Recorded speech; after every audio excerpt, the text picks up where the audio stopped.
Good morning. I got my coffee. This is Coffee with the Summerland Kids. I'm Jerico Woggon. This is Aaron Riggs, my old buddy from elementary school, Summerland Elementary. Shout out to Summerland Elementary girls and boys that are now out of recess for life. Yeah. So this is episode 106. It's September 2nd, 2024. The weather in Summerland today, another mostly sunny day. 63 right now, the low, and then 84 high. So it's going to be it sounds like it just boom. Here comes Indian summer right now in Summerland. Oh yeah, Indian summer, Indian fall, something. We're Yeah. keeping Just it gorgeous. going. The days keep getting shorter. I keep getting up Right? later and later and later. I'm still getting up about 20 minutes before the sunrise, but Yeah. That's it went cool. from 5 o'clock being 20 minutes before sunrise, and now the sunrise is almost 6:30. So I'm getting Right? up a little bit after 6 these days. I guess when you're old and retired like me, you are based on nature and the sunrise rather than some boss trying to get you into somewhere to do something to make their Yeah. fortune. Right. Right. Yeah. We were just talking about that. I did find a book that I kind of like it. It's this artist named Franz Klein, and I picked the book because I'm just like, this is freaking cool, and it's a large like coffee table book style, and it was $8, and I looked it up on eBay, and it's like 500. I'm like, what?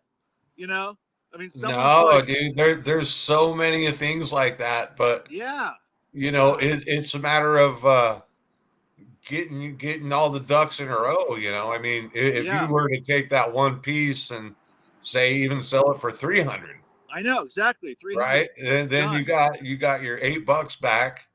You Yeah, got a little bit of money in your pocket for the week for gas, and you got a little bit of money in your pocket, hopefully to find more cool stuff. yeah. You're right. That is and that's one like I want to say potentially, and what I realized with eBay is you have to be kind of like scheduling your um, your theoretical incoming checks in such a way that you're actually feeling like you're getting paid.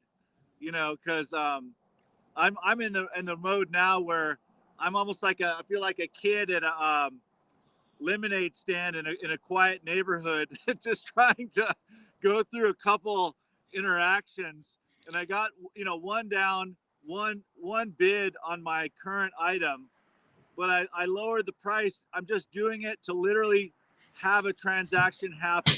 So whoever gets this shirt it's going to be a bro deal. I put it up at 99 cents as the low starting bid. And then of course the shipping is like eBay calculates shipping. It's like $8, $7, whatever.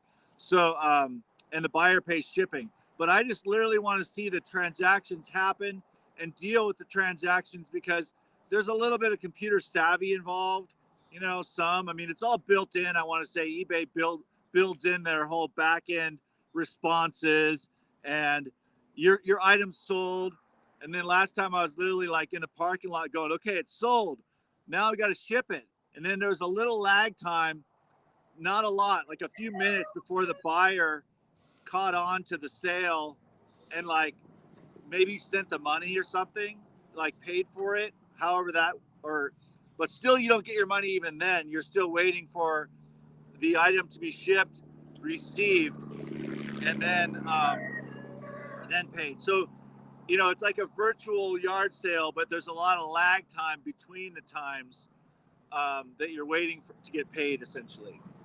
So, Yeah, yeah. that's one of the issues. But I mean, even when you're working for a regular company, a lot of times you don't get your first paycheck till 2 or 3 weeks out Right. because they say their pay periods every 2 weeks. Uh-huh. And then there's a lag time between when you turn your hours in until they get that to the accountant or the bookkeeper to write your check. Uh-huh. And then so even if you turn in your time card on Friday and then maybe wait till next Friday to get your check, Yeah, So there's still a lag time, for sure. not many jobs are, paid Yeah, daily, um, I used to. Yeah, and everything. yeah, But, I think that's pretty cool that, you're up there helping your parents up on the property, yeah. doing your thing for them. But then at the same time, it's almost like your, second childhood I kind know. of thing. It's Fuck. where, when you were a teenager living at home and they were taking care of Yeah, you, and helping you out, and then you got to get your first job, and now you're up there kind of taking care of yeah. them. But it's not like a full-time job, really. I would imagine to take care No. of them. Maybe some Yeah, shopping, some house yeah, chores, run to get the yeah. water, That's pretty much whatnot. it. Yeah, Check on the property, the rental, whatnot. So you probably got some spare yeah. time to, you know, deal with Jericho and what I Jericho know. wants, Jericho's hopes and Yeah, dreams, and you know, at least keep yourself entertained and busy, and hopefully make a I few know. bucks. And it is kind of scary going out on your own, even though it's just like, oh, it's just eBay, I'm just selling a few things. It can be kind of scary because you're like, oh, I'd like to make X amount of dollars per week or whatever. Say, oh, I could make 500 a week, working for some guy, 30 bucks, 30 hours or part time or whatever. And how are you going to replace that with a eBay income, or some other income, whether it's selling your art or some of your collectibles, or even going full bore and saying, okay, well, like you were saying about your Yeah, book, oh, I've got a book for $8 and I can sell it for a few hundred. Well, wouldn't that be nice if every week you could find an item that you could make 300 bucks on? Because it's not always going to right. happen. Yeah, Doing your own business, something is going to be feast or famine right. for a while. Hopefully you got enough to carry you through the light weeks and the Yeah, light time I until you guess. set Yeah, there up. is that. Because there is. I noticed with even with the current item I have, I think it's been like 3 weeks or something on the time that it's been up. August was a pretty busy month, and what eBay does is eBay essentially relists it for you if it doesn't sell. So it just kind of automatically renews the listing. So that's cool. Um, but yeah, so it's just a matter of like fishing for it. Like it's a little, I guess it's like a hobby. I guess you could say it's a hobby, a little side possibility on certain things to see if they'll actually move. You know, um, and then yeah, so I realized yesterday there's an old structure that was beside the barn that my old family member who's moved on, essentially stepdad, had built this rooftop thing. And I started to tear that down yesterday because my dad wants to put his trailer in there. So I realized I'm working on senior housing. Yeah, I'm literally, like you said, I'm clearing a whole area, which is like today I'll probably jump into it just to try to get the next step. Demolition of this whole roof structure that I actually pulled over onto the ground to attack it and essentially pull it apart with a crowbar and all that crap.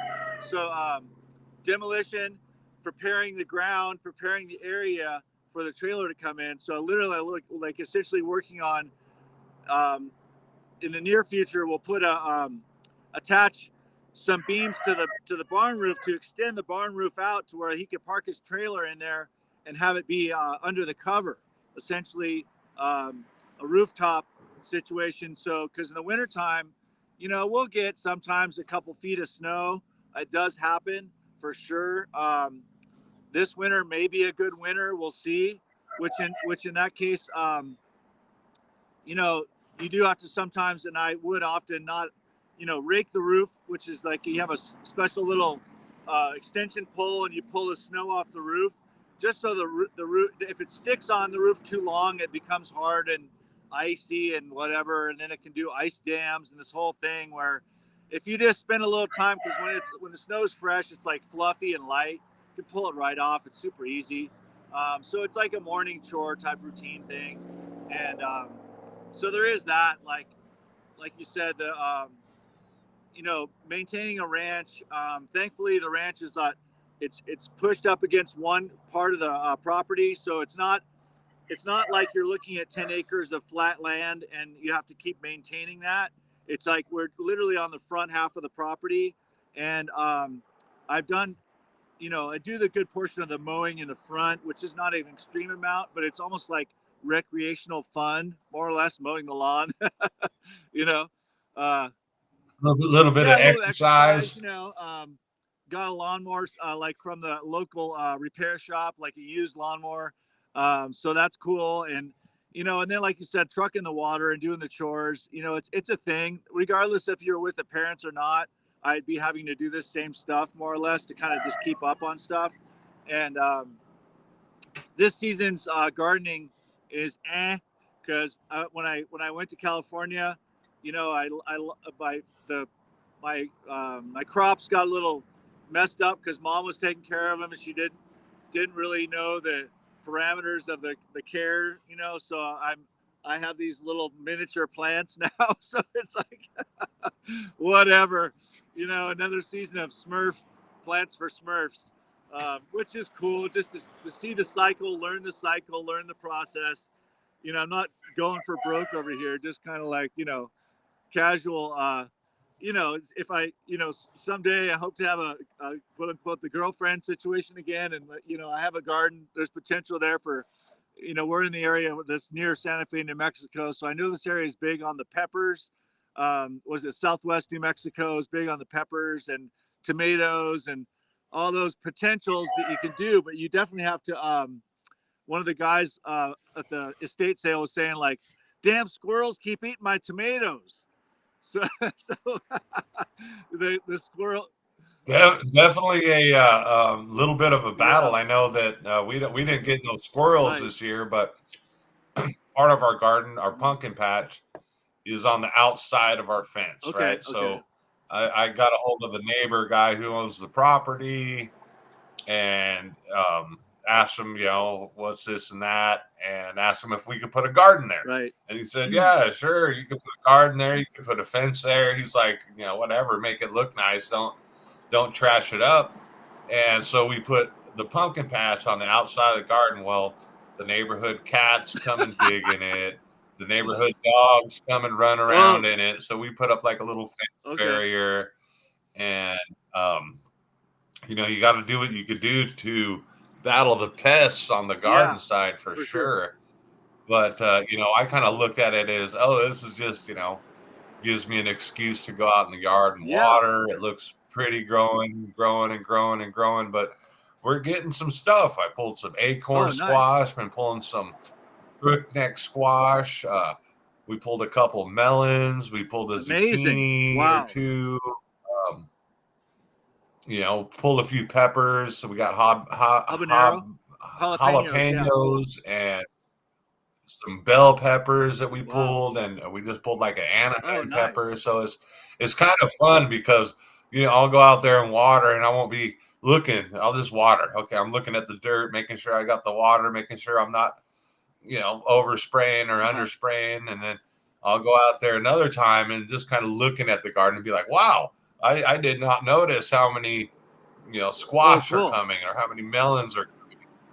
And so that's always kind of a surprise. I mean, it's not, we've been talking, oh, yeah, we're going to make a big garden and we could sell it like at a farm stand and make some money. But I'm kind of, maybe not in exactly the same situation as you, considering that, I got my retirement from my neck Yeah. injury and stuff. But I still like to make a little Yeah. extra money. And I've been kind of looking around for hustles. Me and the girlfriend been talking, how are we going to get back to afford to be on the Oh. coast? And the only way that's going to happen is if we can generate a little extra income somehow, whether it's a business or she's talking about getting a part-time job. So I've been kind of running my mind through that kind of stuff. Every time I bring up eBay, I'm like, oh, we should do eBay. She's like, no, because it can Yeah. be a lot of work. If you got, a few high dollar items where you can make a few $100s, great. Not everyone's going to run into Yeah. that. But as far as like making 10 or 20 bucks an item, like if you're picking or finding at thrift stores or estate sales or stuff like that, that's kind of reasonable. I mean, it's not that difficult to find things that you can make $10 or $20 profit on per item. But if you need to make $500, you need to have 50 items that you make $10 I see. profit per week, which can become a little time Right. consuming. You got to be organized and set up. Where when you're like, oh, item number 25 sold. Where's item number Yeah. 25? Hopefully, you have a Right. system Yeah.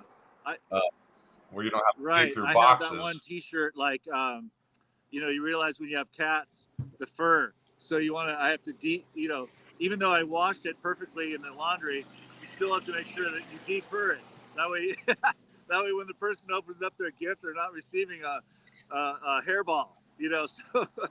So there's and then packaging it. You want to look pro, whatever. Ideally, I mean, my friend tells me some secrets about. He finds boxes or packages that when he goes to the post office locally, he'll pull other people's discarded packages so he can use those packages again for his items when he's shipping. So he doesn't have to purchase a $3 envelope or something to ship his item. He already has a little stash of used small boxes and bags, whatever necessary items for doing your shipping and stuff. But yeah, and then there's the aspect of when you get on the rotation of picking, then you're actually having to go out there and use a little bit of gas to go on the hunt, to hit up those sales. And then you're like, okay, you never know what you're going to get. It's almost like fishing. Hey, you might cast out, you might get nothing that day, or you might get one small fish, which is, oh cool, I got a $5 item, maybe it's going to flip for 10 or something. But still, it's that's peanuts it's in today's world. That's I don't know, honestly, I don't know how people are doing it. I have friends out there in Los Angeles in some cases that are still freelance, but that's a challenge to keep the clients rolling. I mean, you have to really almost like be providing like almost like a rock star experience of some sort, to have repeat clients, to have new clients be happy, to have like those great reviews and all guns blazing constantly, and that's not easy to keep up. I mean, there is something to be said for being in the pocket, like being in Los Angeles and kicking butt. But things like the economy. Are people spending money on art or on costumes or whatever? I think the hairstylists do okay because people's hair is constantly growing, and especially the ladies like to keep up Yeah. on the hair and stuff. So there's that industry. I want to say is always thriving. And then with if the advent, of course, social media drives. Some of them have their own little channels and stuff, and they're selling products, and so there's that. It's almost like the modern day version of like makes me think of like Edward Scissorhands and the Funny Neighborhood and the Funny Ladies and selling Avon and all the little product hustles that people do um, on the side. So, anyways, there's that Well, rant. yeah. I mean, there are tons of hustles. I mean, like you were saying, you're working at did this estate sale, and you had a Yeah. certain price for the estate sale, but then you were doing some work at the shop, and it seemed like for what you were getting paid, it just wasn't. It's not really hardly worth it.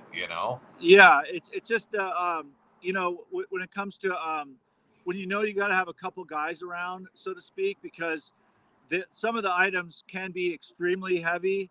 Like, oh, this cabinet, this has glass doors and it's from the 1800s, and maybe it weighs 150 pounds. I'm just guessing that, and that's kind of light actually. When you think about a 150-pound man, that's a pretty light man, I want to say.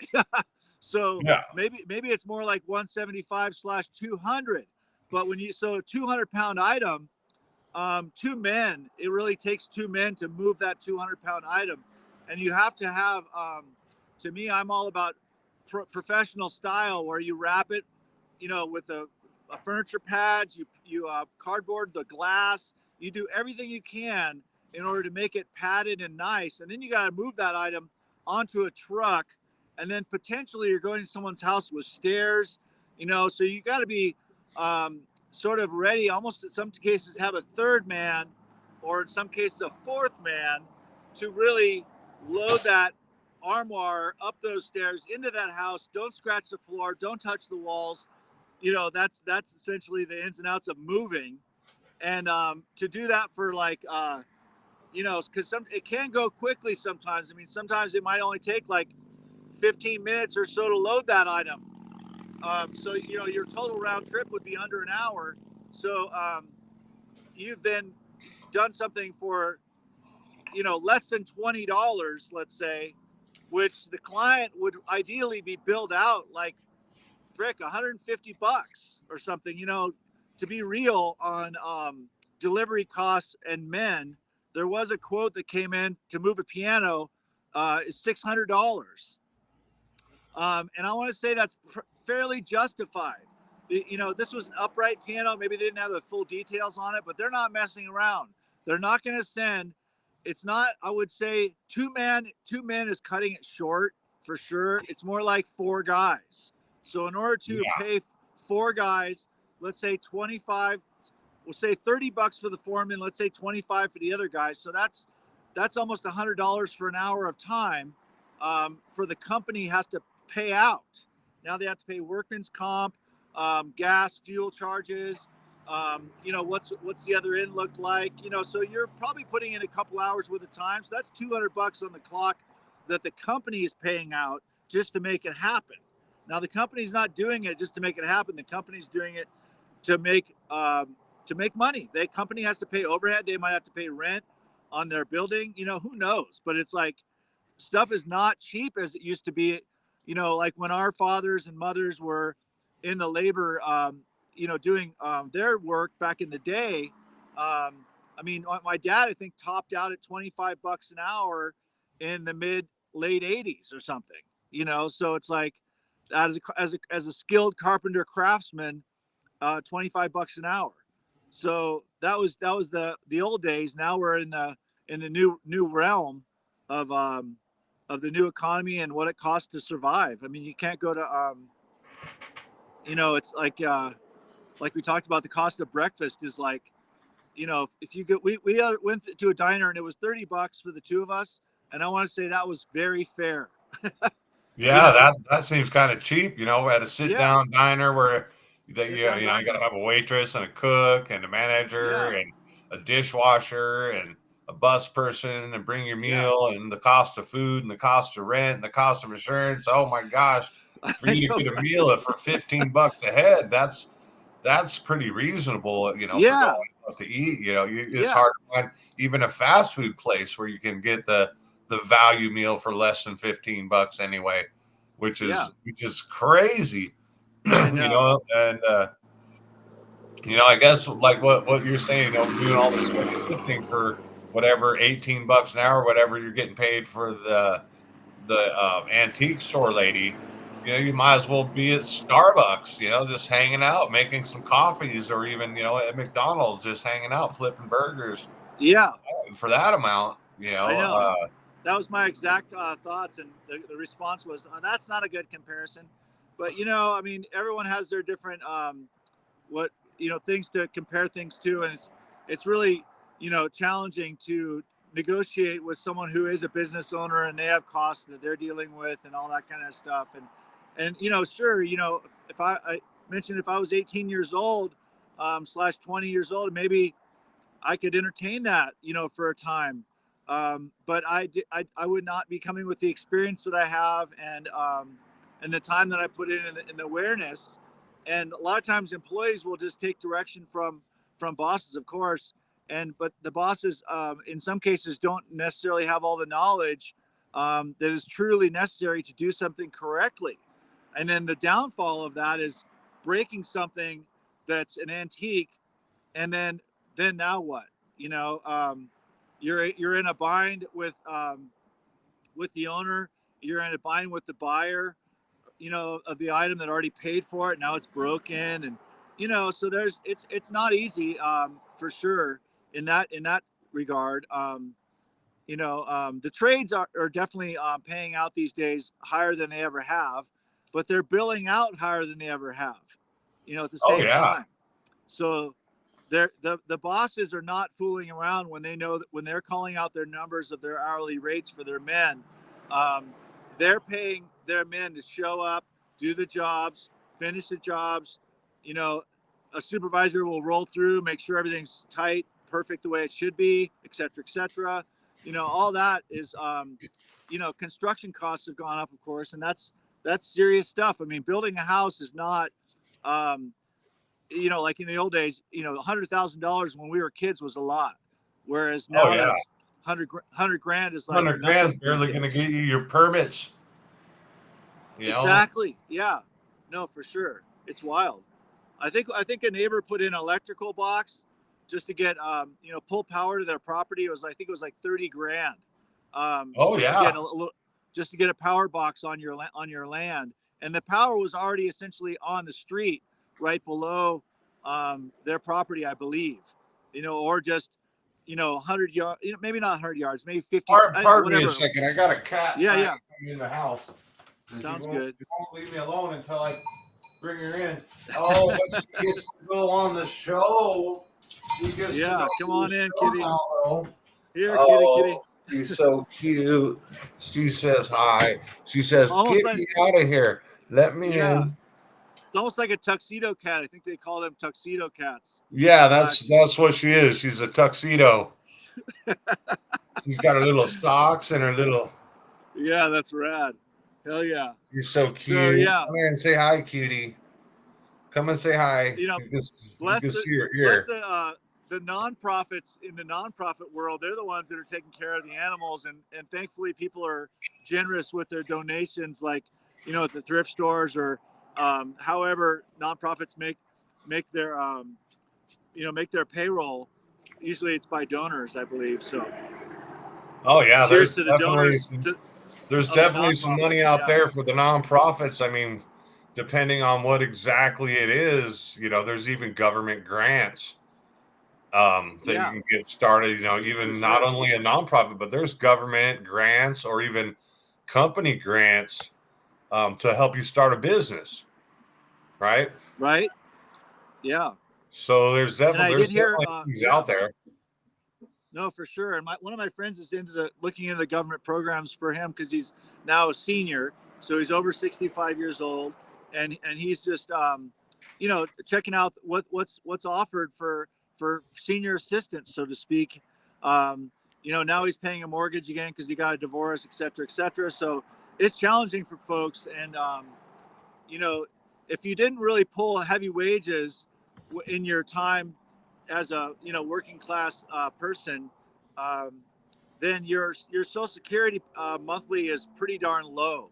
So I'm like, wow, how are people going to pull rent, food, all that? It's like they're pretty much geared toward, unfortunately.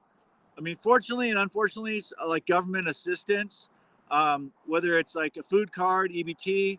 Um, those type of things, because you really need that extra help, because if you're actually paying rent, um, you know for your space, that you really almost, people are having to work. I saw an old guy yesterday at Walmart where I would say he had to have been 70, definitely 70 plus years old, but 70 plus looking more like 90. And Walmart, bless their heart, had this guy still working. So it was like, I can't even believe he was moving so slow, but he's doing stuff. I mean, he's moving the carts around a little bit. He's picking up a piece of trash on the ground. So it's amazing that that there is a place, for those seniors that are aged out, but they still have to get a paycheck because they need that supplemental income. Oh yeah, So it's yeah, hard to make it on Social Security. I mean, right. how do you find a place that you can afford on?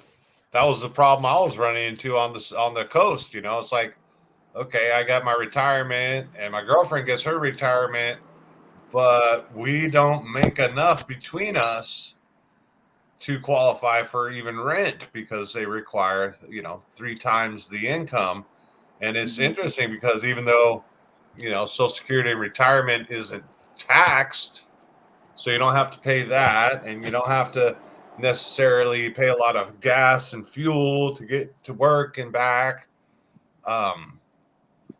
But it's still, even to rent a house, they want 3 times the income. And so if you're making, say, 15 or 2,000 a month on your retirement, but rent is $1,000 a month for a little house or even a little apartment, you're kind of priced out. You're kind of priced out into where you got to be like a shared living situation or have a job when you're supposed to be retired, enjoying your retirement years. But exactly. Well, that's the state of affairs in America. And we'll see what happens when we get the whatever new president, what kind of action plan they have for what we're currently looking at. Oh, that's right. So, we're not going to get the same president this time. I don't think so. No, we're not. It's he's done. Biden's done, and he's transferring it over, and we'll see what happens from there. We'll see what shenanigans get pulled through here in the next. We're rolling into was it election season? I guess it is. The months are clicking by. September, October, November, I think is the election time. So it's gonna be wild. It's gonna be interesting. Yeah. Well, cheers to episode 106, man. We'll see you mañana on the regular. We'll be out in the open on the regular work week now. Back into Tuesday, mañana. Well, enjoy your Labor Day, Jericho. Labor Day. Yeah, that was. We'll see you tomorrow. Yeah, see you mañana. Happy Labor Day. All right, cheers.